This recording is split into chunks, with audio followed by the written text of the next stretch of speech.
Hi കൂട്ടുകാർ, അസ്സലാമു അലൈക്കും വറഹ്മത്തുള്ളാഹി തആല വബറകാതുഹു. നമുക്ക് 1ാം ക്ലാസ്സിന് 2026 വാർഷിക എക്സാം കഴിഞ്ഞു. അപ്പോൾ അവർക്ക് വന്ന ചോദ്യങ്ങളാണ് ഞാനിവിടെ പോസ്റ്റ് ചെയ്യുന്നത്. അവരുടെ 3 വിഷയങ്ങളും തഫീമുൽ ഖിറാഅയും ദുറൂസുൽ ഇസ്ലാമും കിതാബത്തും ഒരുമിച്ച് ഞാനിവിടെ പോസ്റ്റ് ചെയ്യുന്നുണ്ട്. അപ്പോൾ ജസ്റ്റ് ഞാനൊന്ന് പറഞ്ഞു പോകുന്നുള്ളൂ. നമുക്ക് വിശദമായിട്ട് അടുത്ത വർഷം വിദ്യാർത്ഥികൾക്ക് വേണ്ടിയിട്ട് റിവിഷൻ ക്ലാസ് ആയിട്ട് ചെയ്യണം. അപ്പോൾ ഇവിടെ അവർക്ക് ഫസ്റ്റ് വന്നത് യോജിച്ച പേരുകൾ പറഞ്ഞു കൊടുക്കാനാണ് വന്നത്. അവിടെ മൗസുൻ പഴം, ലൊർഫ് ലെറ്റർ കവർ അല്ലേ, പിന്നെ അലം കൊടി, ഫ്ലാഗ്, ഫനസുൻ ചക്ക. അതൊക്കെ കുട്ടികൾ ചിത്രം നോക്കിയിട്ട് പേരോ അല്ലെങ്കിൽ പേര് അറബിയിൽ വായിച്ചിട്ട് അതിൻ്റെ ചിത്രവും കാണിച്ചു കൊടുക്കണം. പിന്നെന്താണ്, അക്ഷരങ്ങൾ വായിച്ചു കൊടുക്കാനാണ്. അക്ഷരങ്ങളുടെ പേര് പറഞ്ഞു കൊടുക്കണം. അപ്പോൾ ഇവിടെ ഫസ്റ്റ് വന്നത് ഒയിന്, പുള്ളിയുള്ള ഒയിന്, ഹാ, ലോദ്, നൂന്. പിന്നെ താഴെ ഒയിനിന് മുകളിൽ വട്ടം വരച്ചു കൊടുക്കാനാണ്. അപ്പോൾ നമ്മൾ പാഠഭാഗമൊക്കെ എടുക്കുമ്പോൾ പറഞ്ഞിട്ടുണ്ട്, ഒയിന് വരുന്നത് ആദ്യത്തിൽ എഴുതുന്നതും ഇടയിൽ എഴുതുന്നതും അവസാനിക്കുമ്പോൾ എഴുതുന്നതും ഒറ്റക്ക് അവസാനിക്കുന്നിടത്ത് എഴുതുന്നതൊക്കെ നമ്മൾ പറഞ്ഞിട്ടുണ്ട് അല്ലേ. അപ്പോൾ അതൊക്കെ കുട്ടികൾ നോക്കി റൗണ്ട് ചെയ്തിട്ടുണ്ടാവും. പിന്നെ ഫാവും ഒരു പുള്ളിയുള്ളതാണ്. ഫാവും കാഫും ഒരേപോലെ തോന്നും കുട്ടികൾക്ക് അല്ലേ. അപ്പോൾ അത് കുട്ടികളെ നോക്കി കറക്റ്റ് ആക്കിയിട്ടുണ്ടാവും അല്ലേ. അതൊക്കെ എല്ലാവരും ശരിയാക്കുന്നതാണ്. പിന്നെ അറബി മലയാളത്തിലെ ഡാ വന്നിട്ടുണ്ട്, ദാലിൻ്റെ അടിയിൽ പുള്ളി വരുന്നത്. അതും കുട്ടികൾ നോക്കിയിട്ട് ചതുരം വരച്ചു കൊടുക്കാനാണത്. അതൊക്കെ കറക്റ്റ് ആക്കിയിട്ടുണ്ടാവും. പിന്നെ നോക്കി വായിച്ചു കൊടുക്കാനാണ്. അപ്പോൾ ഇവിടെ വന്നത് തോ, ഓ, കൈ, യാ അക്ഷരങ്ങൾ വന്നത്. പിന്നെ വന്നത് ലബനുൻ, അത്തുഫുൻ, മിസ്കുൻ. പിന്നെ നീട്ടാൻ വരുന്നതാണ് ത്വാമുൻ, വാലിദുൻ, സിഫീനുൻ. അതൊക്കെ മദ്ദക്ഷരം വന്നത് കുട്ടികൾ തിരിച്ചറിഞ്ഞ് വായിച്ചു കൊടുക്കണം. പിന്നെ അറബി മലയാളം വന്നത് കരഞ്ഞു, ജനങ്ങൾ, പിന്നെ പൊടിച്ചു എന്നതാണ്.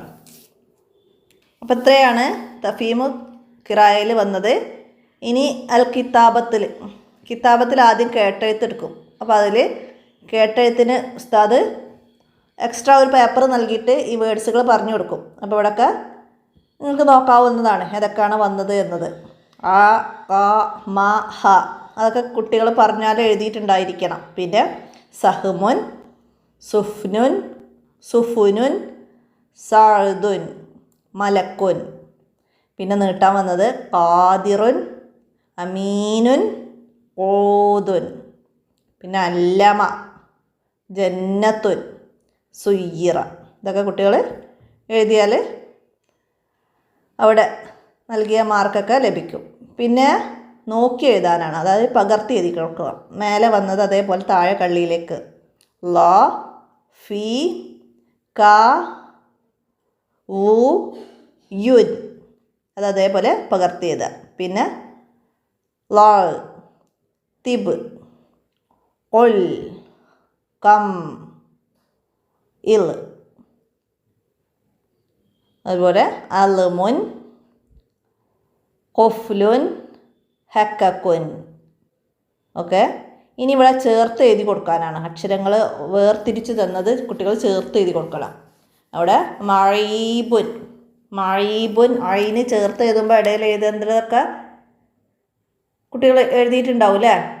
നമുക്കിവിടെ മോഡൽ മേലെ തന്നിട്ടുണ്ട്, അലുമത്ത്. അപ്പോൾ അവിടെ അയിനൊക്കെ തലക്കൽ എഴുതുമ്പോൾ, അതായത് ആദ്യത്തിൽ എഴുതുമ്പോൾ എഴുതുന്നതൊക്കെ അവിടുന്ന് മനസ്സിലാക്കണം. പിന്നെ അതേപോലെ അലീമുൻ. അടുത്തത് എത്തിലുബു. അപ്പോൾ യാ ചേർത്ത് എഴുതുമ്പോൾ എഴുതുന്നത് അല്ലേ, അതൊക്കെ ശ്രദ്ധിക്കുക. പിന്നെ ഫക്കീറുൻ, ഇടയിൽ എഴുതുമ്പോൾ യാ, അതൊക്കെയാണ് അവിടെ മക്കൾ ശ്രദ്ധിച്ച് എഴുതിയിട്ടുണ്ടാവണം. അപ്പോൾ അവിടെ നമുക്ക് മാർക്ക് ലഭിക്കും. അപ്പോൾ ഇത്രയാണ് കിതാബത്തിൽ വന്നത്. ഇനി ദുറൂസുൽ ഇസ്ലാമിൽ വന്നത് ചോദ്യം ചോദിക്കുകയാണല്ലോ അവരോട് ചെയ്യാം. അപ്പോൾ അതിൽ ചോദിച്ചത് ബാക്കി ചൊല്ലി കൊടുക്കാനാണ് ആദ്യം വന്നത്.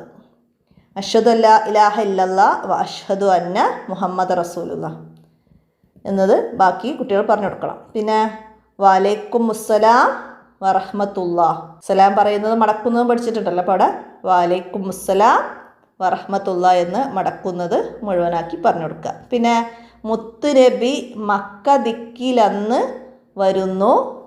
അതിൻ്റെ ബാക്കി എന്തായിരുന്നു? അബ്ദുള്ള എന്നോരെ മകനായി പിറന്നു. അടുത്തൊരു ലൈന് പാടി കൊടുക്കണം.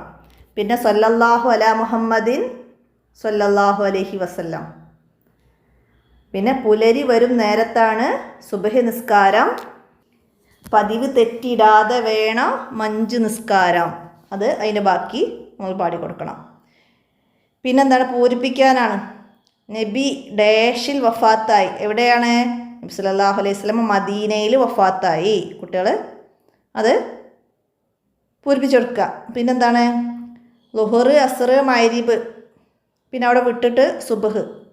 അപ്പോൾ അവിടെ ഇഷാ എന്ന് വിട്ടത് കുട്ടികൾ പറഞ്ഞു കൊടുക്കണം. പിന്നെന്താണ്? ഹയ്യാല സ്വലാ ഹയ്യാലൽ ഫലാ, ബാങ്ക് പഠിച്ചിരുന്നു അല്ലേ. പിന്നെ അല്ലാഹു അക്ബർ അല്ലാഹു അക്ബർ ലാ ഇലാഹ ഇല്ലല്ലാ. അപ്പോൾ അവിടെ അല്ലാഹു അക്ബർ എന്ന് കുട്ടികൾ പറഞ്ഞു കൊടുക്കണം. പിന്നെന്താ? ഉഫ്രാനക അൽഹംദുലില്ലാഹില്ലദി, ടോയ്ലറ്റ് മര്യാദകൾ പഠിച്ചിരുന്നു അല്ലേ. പുറത്തേക്ക് ഇറങ്ങുമ്പോൾ ചൊല്ലേണ്ട ദിക്ർ ഉഫ്രാനക അൽഹംദുലില്ലാഹില്ലദി അദ്ഹബ അനിയൽ അദാ വാഫാനി. അത് കുട്ടികൾ പറഞ്ഞു കൊടുക്കണം. പിന്നെന്താണ്? നിത്യമായും ഡാഷ് വേണം നിസ്കാരം. എന്താണ് നിത്യമായും? നിത്യമായും കൃത്യമായും വേണം നിസ്കാരം. അപ്പോൾ അവിടെ കൃത്യമായും എന്ന് പൂർത്തിയാക്കി കൊടുക്കാം. ഇനി ഉത്തരം പറയാനാണ്. ഉത്തരം പറയാൻ വന്ന ചോദ്യങ്ങൾ: അദാൻ വിളിക്കുമ്പോൾ ആദ്യം പറയുന്നത് എന്ത്? അദാൻ ബാങ്ക് വിളിക്കുമ്പോൾ ആദ്യം എന്താ പറയാന്ന്? അപ്പോൾ കുട്ടി പറയണത് അല്ലാഹു അക്ബർ എന്നാണ്. പിന്നെ വീട്ടിൽ വന്നവർ പോകുമ്പോൾ അനുഗമിക്കണം. ഏതുവരെയാണ് വീട്ടിൽ ആരെങ്കിലും വന്നാൽ അനുഗമിക്കണം എന്ന് പറഞ്ഞാൽ അവരുടെ കൂടെ പോവേണ്ടത് ഏതുവരെയാണ്? നമ്മൾ ഇഹ്തിറാം എന്ന പാഠത്തിൽ പഠിച്ചിട്ടുണ്ടായിരുന്നു അല്ലേ. എന്തായിരുന്നു? സ്വാലിഹും അവൻ്റെ ഉപ്പയും അവൻ്റെ ഉസ്താദ് വീട്ടിൽ വന്നപ്പോൾ എന്താണ്? യാത്ര പറഞ്ഞ് ഉസ്താദ് പോകുമ്പോൾ ഉപ്പയും സ്വാലിഹും കൂടി ഗേറ്റ് വരെ ഉസ്താദിനെ അനുഗമിച്ചു എന്ന് പഠിച്ചില്ലേ. അപ്പോൾ വീട്ടിൽ ആരെങ്കിലും വന്നാൽ അവർ പോകുമ്പോൾ അവരെ അനുഗമിക്കണം. വീട്ടിൻ്റെ ഗേറ്റ് വരെ അവരെ കൂടെ പോവണം. അതാണ് അനുഗമിക്കണം എന്നതുകൊണ്ട് മനസ്സിലാക്കണം. അതൊക്കെ പാഠഭാഗങ്ങൾ എടുക്കുമ്പോൾ ഉസ്താദ് കുട്ടികൾക്ക് ക്ലാസ്സിൽ പറഞ്ഞു കൊടുത്തിട്ടുണ്ടാവണം. ആ ഒരു ഓർമ്മയിലാണ് കുട്ടികൾ അതൊക്കെ പറയേണ്ടത്. അടുത്ത എന്താണ്? ബിസ്മില്ലാ പറയണം. എപ്പോഴൊക്കെയാണ് ബിസ്മില്ലാ പറയേണ്ടത്? തിന്നും നേരം, കിടക്കും നേരം, എടുക്കും നേരം, കൊടുക്കും നേരം, കിടക്കും നേരം, നല്ലതിനൊക്കെ ബിസ്മില്ലാ അല്ലേ. അപ്പോൾ കുട്ടികൾ പറഞ്ഞു കൊടുക്കണം കേട്ടോ. പിന്നെന്താണ്? ടോയ്ലറ്റിലേക്ക് കയറും മുമ്പ് എന്ത് ചൊല്ലണം? ടോയ്ലറ്റിലേക്ക് കയറുമ്പോൾ എന്താണ്? ബിസ്മില്ലാഹി അല്ലാഹുമ്മ ഇന്നി അഊദു ബിക മിനൽ ഖുബുസി വൽ ഖബായിസ്. ഇതാണ് ടോയ്ലറ്റിലേക്ക് കയറുമ്പം ചൊല്ലേണ്ടത്. ഇനി മഗ്രിബ് നിസ്കരിക്കണം. എപ്പോഴാണ് മഗ്രിബ് നിസ്കാരത്തിൻ്റെ സമയം? നമ്മൾ പാട്ടിൽ സന്ധ്യ നേരത്താണ് മഗ്രിബ് എന്ന നിസ്കാരം. അപ്പോൾ അവിടെ സന്ധ്യ നേരം അല്ലേ. സന്ധ്യ നേരത്താണ്. രാത്രി എന്ന് പറഞ്ഞാൽ അത് ഇഷായിൻ്റെ സമയമാണ്. അപ്പോൾ ഇവിടെ സന്ധ്യ നേരം. ഇനിയിപ്പോൾ മോന്തി നേരം എന്നൊക്കെ പറയില്ലേ, അന്തി നേരം എന്നൊക്കെ പറയാം. അപ്പോൾ അത് അത്രയാണ് ഈ ചോദ്യപേപ്പറിലൊക്കെ വന്നത്. അപ്പോൾ എല്ലാവരും മനസ്സിലാക്കുക. അപ്പോൾ അത് ഇന്നത്തെ വോയിസ് അവസാനിപ്പിക്കുകയാണ്. നമുക്ക് അടുത്ത ചോദ്യപേപ്പറുമായി അടുത്ത വീഡിയോയിൽ കാണാം. അസ്സലാമു അലൈക്കും വറഹ്മത്തുള്ളാഹി.